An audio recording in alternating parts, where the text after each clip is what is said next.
Hello friends, welcome to you fitter techno channel. तो friends, आप लोगों की एमपी पीजीसीएल की वैकेंसी जो है आ चुकी है, जिसका फॉर्म भराना स्टार्ट हो चुका है पहले से ही। तो आज की इस वीडियो में हम लोग डिस्कस करेंगे इसके सिलेक्शन प्रोसेस के बारे में।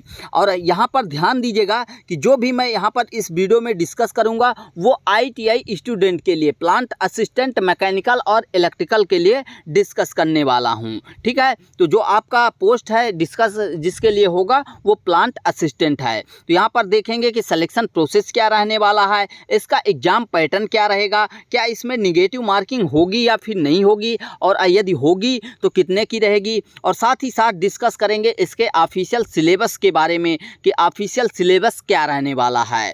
तो चलिए वीडियो को स्टार्ट करते हैं बिना देरी किए हुए। उससे पहले यदि आप चैनल में नए हैं और चैनल को सब्सक्राइब नहीं किए हैं तो जल्दी से सब्सक्राइब कर लीजिए, क्योंकि यहाँ पर ITI से रिलेटेड सारी अपडेट, सारी वैकेंसी देखने को आपको मिल जाती है। तो देखिए आज की वीडियो में जिसको हम डिस्कस करने वाले हैं, जिस वैकेंसी को, तो वह वैकेंसी कहाँ से निकाली गई है, MP PGCL की तरफ से, Madhya Pradesh power generating company limited की तरफ से जो है वैकेंसी निकाली गई है। ये मध्य प्रदेश स्टेट की वैकेंसी है। यदि पद की बात करें, डेसिग्नेशन की, किस पद के लिए वैकेंसी निकाली गई है, तो ये प्लांट असिस्टेंट के लिए निकाली गई है, जिसमें मैकेनिकल है और इलेक्ट्रिकल। और इसमें कौन एलिजिबल थे, यानी इसमें कौन फॉर्म अप्लाई किए हैं, तो 10वीं प्लस ITI जिनके पास है वो जो है स्टूडेंट इसको अप्लाई किए हैं। अब बात करते हैं इसके सिलेक्शन प्रोसेस के बारे में कि इसका सिलेक्शन प्रोसेस क्या रहने वाला है। तो देखिए इसका जो सिलेक्शन प्रोसेस है वह 2 स्टेज में रहने वाला है। पहला स्टेज आपका CBT एग्ज़ाम होगा, यानी कंप्यूटर बेस्ड टेस्ट होगा जो आपका परीक्षा होगा। और जो सेकंड स्टेज आपका रहेगा वह केवल DV का रहेगा, डॉक्यूमेंट वेरिफिकेशन का। यहाँ पर सेकंड स्टेज में आपके सभी दस्तावेजों का सत्यापन किया जाएगा। यहाँ पर कोई भी स्किल टेस्ट या फिर ट्रेड टेस्ट नहीं दिया गया है, क्योंकि यहाँ पर बहुत सारे छात्रों को दिक्कत होती है स्किल टेस्ट में, जॉब बनाने में, तो वो प्रॉब्लम यहाँ पर नहीं रहने वाली है। सीधे सीधे आपका 2 स्टेज में एग्ज़ाम होगा। पहला स्टेज आपका CBT रहेगा, कंप्यूटर आधारित परीक्षा रहेगा, और जो सेकंड स्टेज रहेगा वह आपका डॉक्यूमेंट वेरिफिकेशन रहेगा। यहाँ पर आप CBT एग्ज़ाम में अच्छा नंबर लाइए, अच्छा गुड स्कोर करिए, उसके बाद आपका सिलेक्शन प्रोसेस में जो है केवल डॉक्यूमेंट वेरिफिकेशन बचेगा। यहाँ पर कोई भी स्किल टेस्ट या ट्रेड टेस्ट का झंझट नहीं रहने वाला है। अब यहाँ पर डिस्कस करते हैं कि ये जो आपका फर्स्ट स्टेज का CBT होगा, इसका एग्ज़ाम, CBT एग्ज़ाम जो होगा उसका एग्ज़ाम पैटर्न क्या रहेगा, तो उसके बारे में एग्ज़ाम पैटर्न को डिस्कस करते हैं। तो देखिए यहाँ पर जो आपका एग्ज़ाम पैटर्न रहने वाला है, थोड़ा सा बड़ा कर लेते हैं।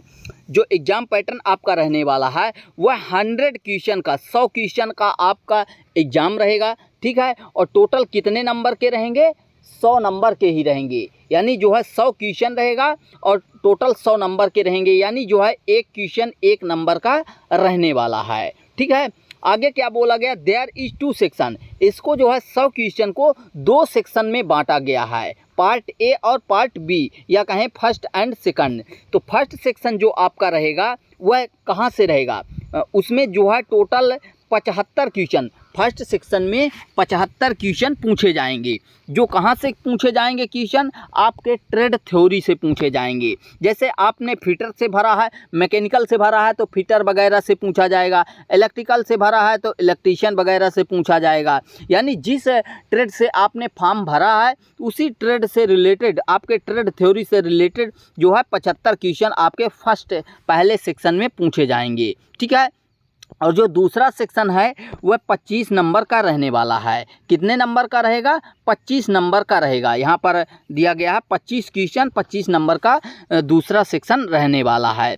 और इसमें 25 क्वेश्चन कहाँ कहाँ से पूछे जाएंगे उसके लिए भी डिस्कस करते हैं। तो यहाँ पर देखिए जो 25 क्वेश्चन आपसे पूछे जाएंगे ये क्वांटिटिव एप्टीट्यूड से पूछे जाएंगे, यानी आपके वर्कशॉप कैलकुलेशन एंड साइंस की बुक से पूछे जाएंगे, रीजनिंग से, जनरल साइंस से पूछे जाएंगे, जिसमें करंट अफेयर, जनरल नॉलेज में हिस्ट्री, पॉलिटी, जियोग्राफी से क्वेश्चन पूछे जाएंगे। लेकिन यहाँ पर ध्यान दीजिएगा, जो ये जियोग्राफी, हिस्ट्री, पॉलिटी है ये स्टेट लेवल की वैकेंसी है, मध्य प्रदेश स्टेट की। तो इसलिए यहाँ पर जो भौगोलिक दशाओं से क्वेश्चन पूछे जाएंगे, हिस्ट्री से पूछे जाएंगे, तो ये ज़्यादातर जो है एमपी मध्य प्रदेश से ही क्वेश्चन पूछे जाएंगे।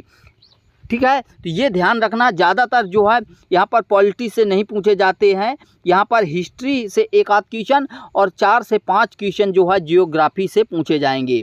1-2 क्वेश्चन यहाँ पर कंप्यूटर से भी पूछे जाते हैं। ठीक है, तो ये भी आपको ध्यान रखना है। वहीं पर बात करें कि ये जो आपके 100 क्वेश्चन हैं, तो इनको 100 क्वेश्चन को सॉल्व करने के लिए टाइम ड्यूरेशन, कितना टाइम का समय दिया जाएगा, कितना समय दिया जाएगा, तो 2 घंटे का टाइम दिया जाएगा आप लोगों को। यानी जो है यहाँ पर 120 मिनट का आपको टाइम दिया जाएगा इन 100 क्वेश्चन को हल करने के लिए। तो यहाँ पर टाइम की कमी नहीं होती है, टाइम आसानी से जो है मैनेज हो जाता है, टाइम की प्रॉब्लम नहीं होती, क्योंकि आपके ट्रेड से जो है 75 क्वेश्चन पूछे जाते हैं। तो ये ईजिली जो है 60 मिनट में या कहें कि 70 मिनट में आपसे हो जाते हैं, क्योंकि इसमें ज़्यादा न्यूमेरिकल नहीं रहते हैं, मैथमेटिक वाले नहीं रहते हैं। 1 या 2 क्वेश्चन ऐसे रहते हैं जो मैथमेटिकल रहते हैं। इनमें डायरेक्ट आंसर क्वेश्चन पढ़ो और आंसर दो, क्योंकि जब आपने पढ़ा है तो आंसर आ ही जाएगा। वहीं पर बात करें निगेटिव मार्किंग की, तो there is no negative marking, यहाँ पर कोई भी निगेटिव मार्किंग नहीं रहने वाली है। यानी आपको एग्ज़ाम में सारे क्वेश्चन सेलेक्ट करके आना है। निगेटिव मार्किंग से कोई मतलब नहीं है, कितना आप गलत करते हैं उससे मतलब नहीं है। यहाँ पर आप कितना सही क्वेश्चन करके आते हैं उसके ऊपर डिपेंड करेगा। तो काफ़ी सारे स्टूडेंट के माइंड में ये रहता है कि निगेटिव मार्किंग जितना ज़्यादा रहेगा तो मान लीजिए आगे जो है उसमें नॉर्मलाइजेशन वगैरह, तो इसमें नॉर्मलाइजेशन वगैरह तो होता नहीं है, उसमें कोई इशू नहीं होने वाला है। जितने क्वेश्चन है 100 क्वेश्चन है तो आपको 100 क्वेश्चन सॉल्व करके आंसर दे के आना है। वहीं पर बात करें ऑफिशियल सिलेबस की, तो यहाँ पर हमने पार्ट बी वाला सेक्शन को डिस्कस कर लिया कि सिलेबस क्या रहने वाला है, कहाँ से क्वेश्चन पूछे जाएंगे।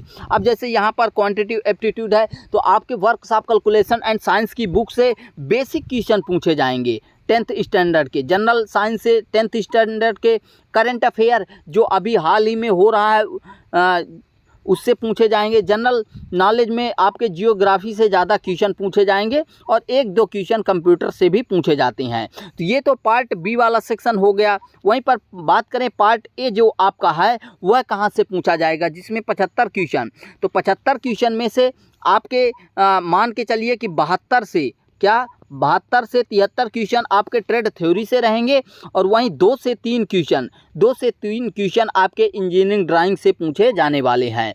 तो जो आपका एनसीवीटी का ऑफिशियल सिलेबस है उसी को फॉलो करना है। उसके लिए हम आप लोगों को क्लासेस स्टार्ट करते हैं, जल्द ही क्लासेस स्टार्ट करेंगे जो आपके ट्रेड थ्योरी से है। ठीक है, तो उसके लिए 1-2 दिन में आपको क्लासेस मिलना स्टार्ट हो जाएगा।